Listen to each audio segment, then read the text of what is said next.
ਜਲੰਧਰ ਦੇ ਮਾਲਡੌਨ ਵਿੱਚ ਸ਼ਿਵਾਨੀ ਪਾਰਕ ਦੇ ਕੋਲ ਕੋਲਕਾਤਾ ਬਲਾਤਕਾਰ ਪੀੜਤ ਦੇ ਪਰਿਵਾਰਕ ਨਾਲ ਇੱਕ ਵਿਸ਼ਾਲ ਰੋਸ ਪ੍ਰਦਰਸ਼ਨ ਅਤੇ ਇਕਜੁੱਟ ਦਾ ਪ੍ਰਦਰਸ਼ਨ ਕੀਤਾ ਗਿਆ।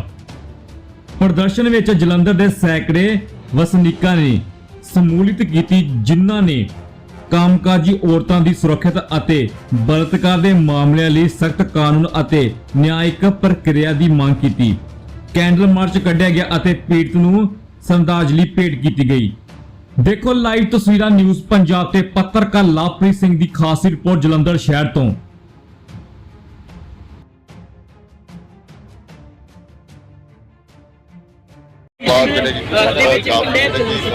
ਸਾਰਿਆਂ ਨੂੰ ਬੇਨਤੀ ਹੈ ਕਿ ਜਿਨ੍ਹਾਂ ਨੇ ਗੁਰਦੁਆਰਾ ਸਾਹਿਬ ਤੋਂ ਜਾਣਾ ਉਸ ਦਿਵਯ ਸ਼ਕਤੀ ਲਈ ਉਸ ਆਤਮਾ ਨੂੰ ਸ਼ਰਧਾਂਜਲੀ ਦੇਣ ਲਈ ਉੱਥੇ ਅਰਦਾਸ ਕੀਤੀ ਜਾਏਗੀ ਤਾਂ कि परमात्मा ਦੀ ਦੂਜੇ ਪਾਸੇ ਆਈ ਲਵ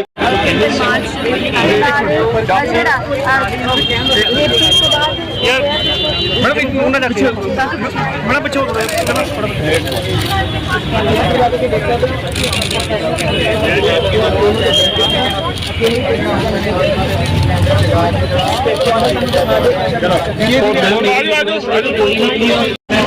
शांति के साथ यहाँ गल करते हुए थैंक यू वेरी मच।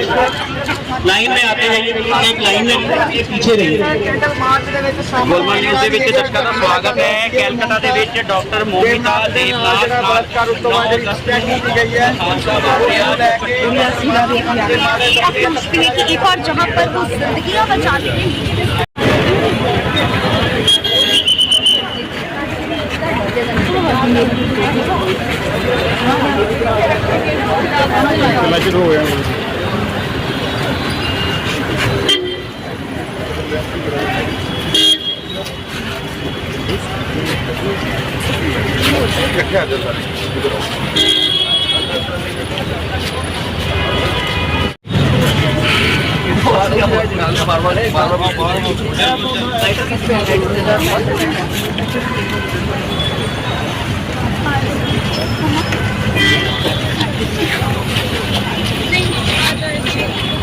ਲੈ ਰਹੇ ਨੇ ਪਹੁੰਚੇ ਹੋਏ ਨੇ ਕੈਂਡਲ ਮਾਰਚ ਦੇ ਵਿੱਚ ਹਿੱਸਾ ਲੈ ਚੁੱਕੇ ਨੇ। ਜੋ ਕੈਂਡਲ ਮਾਰਚ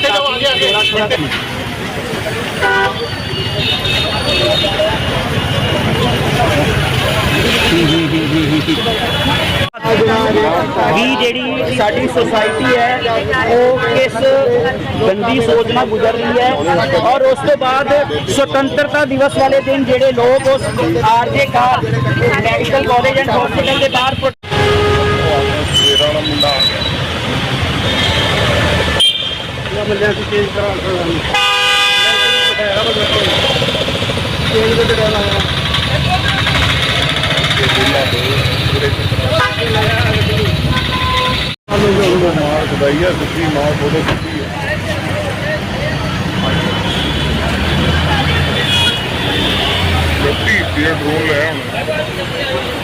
चला चलिए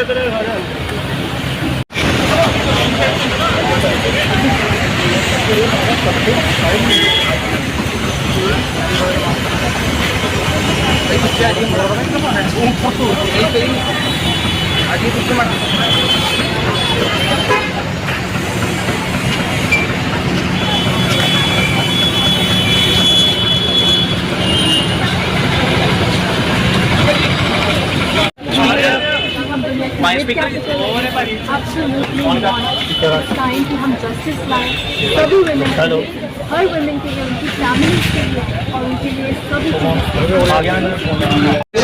लगा रहे हैं काइंडली जगह छोड़ते गए ताकि पीछे वाले लोग आके अपने कैंडल्स लगा सकें। कैंडल मार्च ਜਿਹੜਾ ਹੈਗਾ ਹੈ ਉਸ ਪਹਿਲਾਂ ਕੁਝ ਬਾਤ ਹੋਇਆ ਕਿ ਇਸ ਜਗ੍ਹਾ ਤੇ ਸਫਲ ਹੋਏਗਾ। ਆਪਣਾ ਨਾਮ ਨੇ ਕਿਤੇ ਗੁਰੂ ਕੇ ਤਕੀਰ ਕੈਂਡਲ ਜਿਹੜੀ ਹੈਗੀ ਲਗਾ ਰਹੇ ਨੇ। ਇਸ ਤਰੀਕੇ ਦੇ ਨਾਲ ਇਹ ਕੰਮ ਹੋਇਆ, ਇਸ ਤਰੀਕੇ ਦੇ ਨਾਲ ਜਸਟਿਸ डिनाई हो रहा है। इसको लेके लोग अपनी राजी थोड़ा जा प्लीज टेबल पे जगह छोड़ते हैं।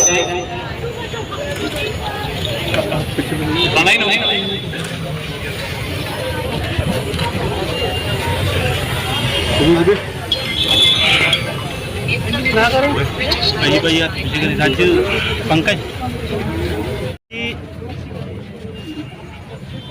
मेरी रिक्वेस्ट है कि जिन जिन लोगों ने कैंडल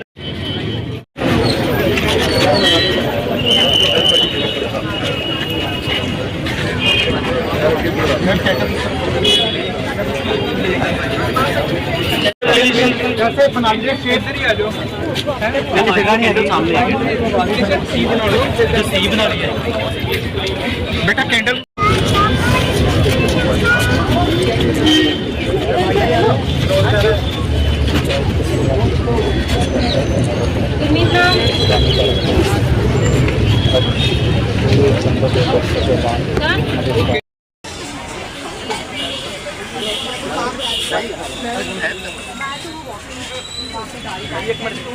मैम ਜਿਹੜਾ ਹੈ ਕਲਕੱਤਾ ਦੇ ਵਿੱਚ ਜਿਹੜਾ ਹੋਇਆ ਗਲਤ ਚੀਜ਼ ਮੈਡਮ ਦਾ ਉਹਦੇ ਬਾਰੇ ਕੀ ਕਹਿਣਾ ਰੇਪ ਹੋਇਆ ਤਾਂ ਅੱਜ ਜਿਹੜਾ ਕੈਂਡਲ ਮਾਰਚ ਹੈ ਇਹਨੂੰ ਕਿੱਦਾਂ ਦੇਖਦੇ जो कोलकाता में हुआ वो बहुत ही शर्म वाली चीज़ है, इतनी बुरी चीज़ है। अगर आज तक हमारी कंट्री में हो रही है फिर हम क्या बोल सकते हैं वुमेन की सेफ्टी के बारे में। अगर 50 सालों में वुमेन की सेफ्टी नहीं गारंटी हुई, इतने राइट्स आ गए हैं, डेमोक्रेटिक कंट्री में रह रहे हैं, बट आज तक वुमेन अपने घरों में से निकल कर जॉब्स पर जाकर उनको सेफ्टी नहीं फील होती, बिकॉज सेफ्टी नहीं है, तो फिर हम क्या बोल सकते हैं अपने देश के बारे में। ਲੇਕਿਨ ਦਿੱਲੀ ਦੇ ਵਿੱਚ ਵੀ ਰੇਪ ਕਾਂਡ ਹੋਇਆ ਸੀ, ਨਿਰਭया ਕਾਂਡ ਹੋਇਆ ਤੇ ਅੱਜ ਕੋਲਕਾਤਾ ਦੇ ਵਿੱਚ ਹੋਇਆ ਤੇ ਕਿਤੇ ਨਾ ਕਿਤੇ ਲੱਗਦਾ ਨਹੀਂ ਪੁਲਿਸ ਦੀ ਕਿਤੇ ਨਾ ਕਿਤੇ ਲਾਪਰਵਾਹੀ ਲੱਗ ਰਹੀ ਹੈ ਕਿ ਪ੍ਰਸ਼ਾसन ਦੀ ਉੱਥੇ ਦੀ ਲਾਪਰਵਾਹੀ ਲੱਗ ਰਹੀ है।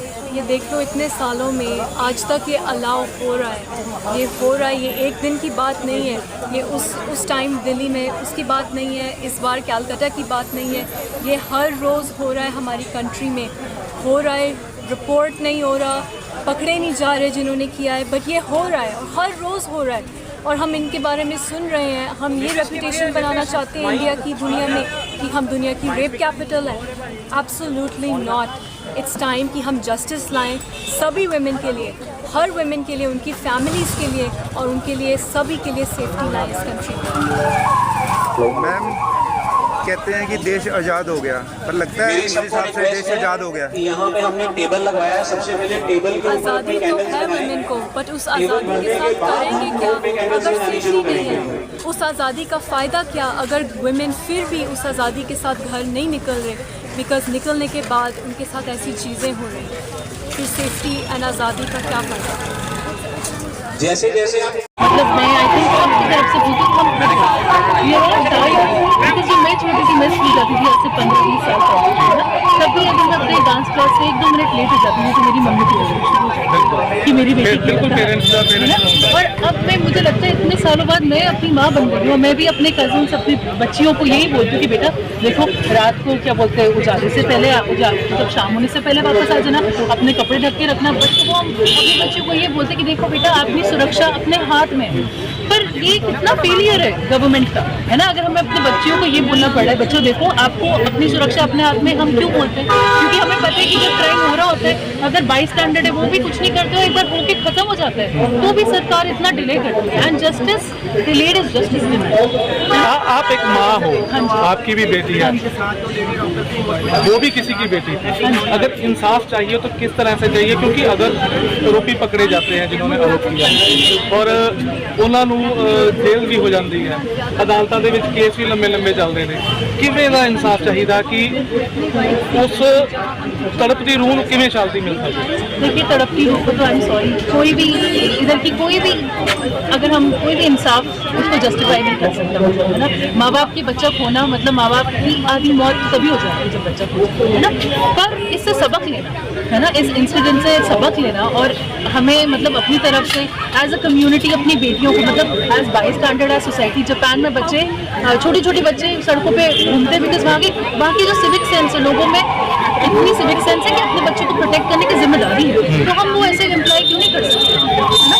और मुझे ये लगता है कि अब चलिए बच्चा तो हो गया है ना, बट हाँ फास्ट फॉरवर्ड हमारे कोर्ट में डिसीजन जरूर होना चाहिए, है ना, और जल्द से जल्द हमें जो मुजरिम है उनको सजा मिलनी चाहिए। बट ये काफ़ी नहीं है, हमारे जो लड़के हैं हम उनको ऐसे रेस करें जैसे कि थोड़ा हम अपने लड़कों को ऐसे रेस कर टॉक्सिक मस्कुलिनिटी जिसे हम बोलते हैं ना, मस्कुलिनिटी बोलते हैं, जिसमें हम अपने बच्चों को ऐसे रेस करते लड़कों की, बी अ मैन, अपना थोड़ा अग्रेशन दिखाओ, है ना, पावर दिखाओ, असर्ट करो, दैट्स लाइक अ मैन, हम अपलॉड करते हैं। बट नहीं, हमें अपने बेटों को समझाने की जरूरत है कि हाँ, एक इक्वालिटी और एक फेमिनिस्ट कैसे बनते हैं, अपने बेटों को समझाने की जरूरत है ना, ताकि क्योंकि फ्यूचर जनरेशन, तभी जब हम फ्यूचर जनरेशन को अच्छे से पालेंगे, अपने लड़कों को अच्छे से पालेंगे, तभी जाके मुझे लगता है 10-15 साल में थोड़ा चेंज होगा। देखो, एक तरफ तो सरकारें कहती हैं कि महिला और पुरुष एक बराबर, कंधे से कंधा मिला करके चल रहे हैं, बहुत अलग।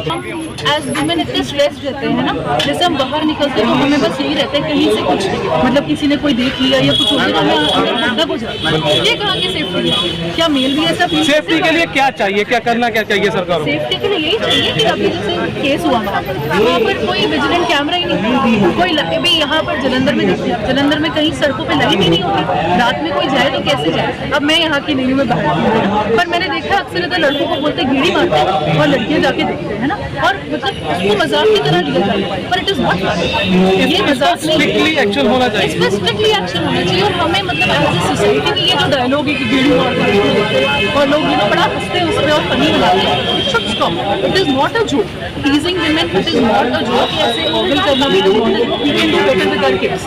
हमें अपने लड़कों को इससे बेटर परवरिश देनी चाहिए, एज कम्युनिटी हमें ये करना चाहिए, और we should be an active participant. अगर हम देख रहे हैं कि गलत हो रहा है, तभी we should as a society take stand. वहीं पर कोई क्रिमिनल एक्टिविटी हो रही है, we should report it in.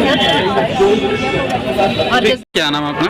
Sir मेरा नाम तेजस्वी मिन्हास है, तो मैं जलंधर मॉल टाउन ਦਾ ਰੈਜ਼ੀਡੈਂਟ। ਅੱਜ ਜੋ ਕੈਂਡਲ ਮਾਰਚ ਕੱਢਿਆ ਉਹਦੇ ਬਾਰੇ ਕੁਝ ਜਾਣਕਾਰੀ ਦਿਓ। ਭਾਜੀ ਜਿਹੜੀ ਕੈਂਡਲ ਮਾਰਚ ਇੱਕ ਬਹੁਤ ਜ਼ਿਆਦਾ ਮੰਦਭਾਗੀ ਘਟਨਾ ਜਿਹੜੀ ਕੋਲਕਾਤਾ 'ਚ ਵਾਪਰੀ, ਆਮ ਚੋ ਸਾਰੇ ਕੰਟਰੀ ਨੂੰ ਪਤਾ, ਤੇ ਇਸ ਮੰਦਭਾਗੀ ਘਟਨਾ ਤੇ ਜਿਹੜੇ ਰੇਪ ਵਿਕਟਮ ਦੇ ਸਪੋਰਟ ਵਿੱਚ ਸਾਰੇ ਲੋਕ ਇਕੱਠੇ ਹੋਏ ਠੀਕ ਆ। ਹੈ। ਹੁਣ ਤੋਂ ਮੈਂ ਸਾਰੇ ਲੋਕਾਂ ਨੂੰ ਦੱਸਣਾ ਚਾਹੁੰਦਾ, ਇਸ ਸਟੈਟਸ ਦੱਸਣਾ ਚਾਹੁੰਦਾ ਕਿ ਇੰਡੀਆ ਵਿੱਚ ਹਰ 15 ਮਿੰਟ ਵਿੱਚ ਇੱਕ ਰੇਪ ਹੁੰਦਾ, ਤੇ ਇਹ ਜਿਹੜੇ ਕਨਫਰਮਡ ਰੇਪਸ ਆ, ਜਿਹੜਾ ਅਟੈਂਪਟ ਟੂ ਰੇਪ ਹੈ ਐਂਡ ਰੇਪਸ ਅਟੈਂਡਿੰਗ ਮਰਡਰ, ਇਸ ਸਟੈਟਸ ਵਿੱਚ ਇਨਕਲੂਡ ਨਹੀਂ ਕੀਤੇ ਗਏ। ਇਹਦਾ ਮਤਲਬ ਕਿ ਆਲਮੋਸਟ ਹਰ 10 ਮਿੰਟ ਵਿੱਚ ਇੰਡੀਆ ਵਿੱਚ ਇੱਕ ਰੇਪ ਹੋ ਰਿਹਾ। ਤੇ ਮੈਂ ਪੁੱਛਣਾ ਚਾਹਾਂਗਾ ਸਾਰਿਆਂ ਨੂੰ ਕਿ ਇਹ ਜਿਹੜੀ ਸਟੈਟਸ ਹੈ ਸਾਡੇ ਕੰਟਰੀ ਵਾਸਤੇ ਅੱਛੀ ਸਟੈਟਸ ਹੈ। ਇਹਦੇ ਵਿੱਚ ਨਲਾਇਕੀ ਕਿਹਦੀ ਦੱਸੀ ਜਾ ਰਹੀ ਹੈ? ਇਸ ਵਿੱਚ ਨਲਾਇਕੀ ਸਭ ਤੋਂ ਪਹਿਲਾਂ ਨਲਾਇਕੀ ਮੈਂ ਕਹਾਂਗਾ ਸਭ ਤੋਂ ਪਹਿਲੀ ਨਲਾਇਕੀ ਪੇਰੈਂਟਸ ਦੀ ਆਉਂਦੀ ਹੈ, ਜਿਹੜੇ ਆਪਣੇ ਮੁੰਡਿਆਂ ਨੂੰ ਇਹ ਨਹੀਂ ਸਿਖਾਉਂਦੇ ਕਿ ਇੱਜ਼ਤ ਕਰਨੀ ਹੈ ਤੇ ਨੋ ਮੀਨਸ ਨੋ। ਠੀਕ ਹੈ ਨਾ, ਜਿਹੜੇ ਮੁੰਡੇ ਆਪਾਂ ਬੜੇ ਇਨੋਸੈਂਟਲੀ ਕਹਿੰਦੇ ਆ ਕਈ ਵਾਰੀ ਮਾਡਲ ਟਾਊਨ ਜੀ ਲੋਕੀ ਗੇੜੀ ਮਾਰਨ ਆ ਰਹੇ ਆ, ਗੇੜੀ ਮਾਰਨ ਆਉਣ ਦਾ ਕੀ ਮਤਲਬ ਹੈ? ਮੁੰਡਾ ਕੀ ਕਰਨ ਆ ਰਿਹਾ, ਕੀ ਦੇਖਣ ਆ ਰਿਹਾ? ਅੱਜ ਗੇੜੀ ਮਾਰ ਰਿਹਾ, ਕੱਲ ਨੂੰ ਸੀਟੀਆਂ ਮਾਰੇਗਾ, ਕੱਲ ਨੂੰ ਬਾਹ ਪੜੇਗਾ। ਇਹ ਜਿਹੜੀਆਂ ਚੀਜ਼ਾਂ ਹੈਗੀਆਂ ਘਰ ਵਿੱਚ ਹੀ ਰੋਕਣੀਆਂ ਚਾਹੀਦੀਆਂ। ਫਸਟ ਰਿਸਪੌਂਸਿਬਿਲਿਟੀ ਪੇਰੈਂਟਸ ਦੀ ਆਉਂਦੀ ਹੈ, ਦੂਸਰੀ ਰਿਸਪੌਂਸਿਬਿਲਿਟੀ ਸੁਸਾਇਟੀ ਦੀ ਆਉਂਦੀ ਹੈ ਕਿ ਜੇ ਕੋਈ ਪੇਰੈਂਟਸ ਅਣਗਹਿਲੀ ਕਰਦੇ ਆ ਤੇ ਆਪਣੇ ਬੱਚਿਆਂ ਨੂੰ ਨਹੀਂ ਸਿਖਾ ਰਹੇ, ਐਜ਼ ਅ ਸੁਸਾਇਟੀ ਸਾਨੂੰ ਮੋਰਲ ਪੁਲਿਸਿੰਗ ਜ਼ਰੂਰ ਕਰਨੀ ਚਾਹੀਦੀ ਹੈ, ਇਹਨਾਂ ਲੋਕਾਂ ਨੂੰ ਰੋਕਣਾ ਚਾਹੀਦਾ।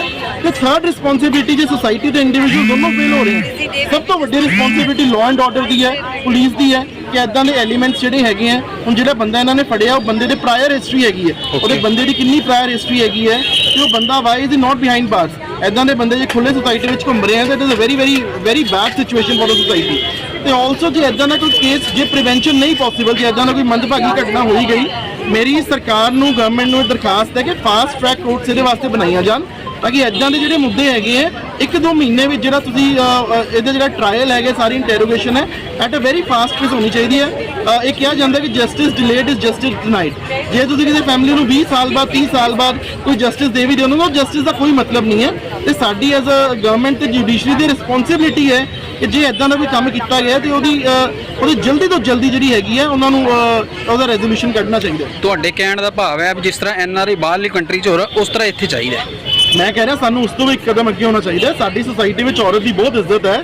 ਸਾਡੇ ਹਿੰਦੂ ਧਰਮ ਵਿੱਚ ਸਾਰੀ ਮਾਵਾਂ ਜਿਹੜੀਆਂ ਹੈਗੀਆਂ ਉਹਨਾਂ ਨੂੰ ਅਸੀਂ ਮਾਂ ਦਾ ਦਰਜਾ ਦਿੰਦੇ ਹਾਂ, ਤੇ ਸਾਡੀ ਇੰਡੀਆ ਦੀ ਸੁਸਾਇਟੀ ਬਹੁਤ ਜ਼ਿਆਦਾ ਅੱਗੇ ਹੋਣੀ ਚਾਹੀਦੀ ਹੈ ਜਿੱਥੇ ਔਰਤ ਦੀ ਇੱਜ਼ਤ ਦੀ ਗੱਲ ਆਉਂਦੀ ਹੈ। Okay sir, thank you. Thank you ਜੀ।